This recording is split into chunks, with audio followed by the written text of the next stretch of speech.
Oui, un avenir qui semble donc prometteur pour les découvertes scientifiques.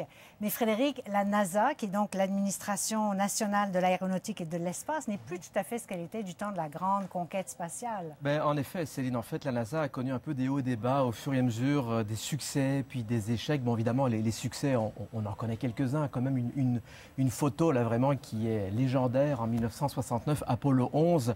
Évidemment, on marche sur la Lune, ou encore, bien sûr, les fameuses navettes qui ont permis de faire des bonds technologiques en avant jusqu'au moment où, après en avoir perdu deux, on a décidé vraiment de mettre le clou dans le cercueil du programme en 2011. Cela étant dit, c'est sûr que le budget de la NASA a beaucoup évolué au gré du temps. Aussi, regardez, en pleine guerre froide, en pleine course à l'exploration spatiale, là, ça représentait 4,4% du budget total des États-Unis. C'était vraiment énorme.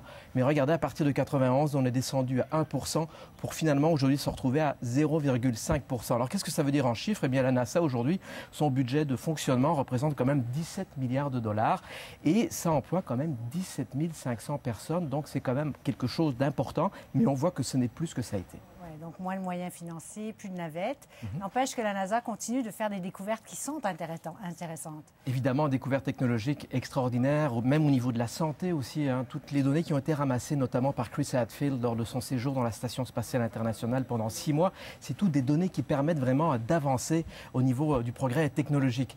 C'est sûr que, encore cette année, on a découvert, vous savez, cette petite planète, cette exoplanète, là, la petite cousine éloignée de la Terre, donc Kepler 452b.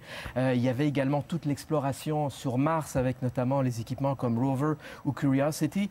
Et puis, bien sûr, là, ça c'est un petit peu le joyau de la couronne de la NASA, mais également de tous les investissements internationaux. C'est la fameuse Station spatiale internationale. Et puis aussi, il y a le fameux télescope Hubble. C'est important parce que ça permet depuis 25 ans maintenant de récolter énormément de photos et de données sur un peu d'où vient notre univers. Bon, évidemment, il y a des photos extraordinaires de galaxies comme celle-là, ou encore, par exemple, de ces nébuleuses. Regardez, gonflez vos yeux de cette merveille extraordinaire quand même qui nous vient de l'espace, donc encore cette fameuse nébuleuse. Bref, on le voit, il y a quand même des avancées importantes grâce à la NASA. Et la prochaine étape, ce sera probablement d'aller découvrir une vie extraterrestre. Ce ne sera probablement pas les petits bonshommes verts comme on nous dit souvent, mais il y a énormément de choses qu'on a appris, notamment la fin de l'univers, c'est dans 24 milliards d'années. Donc ça fait beaucoup de téléjournaux, ni vous ni moi n'y serons d'ailleurs. Merci beaucoup, Frédéric.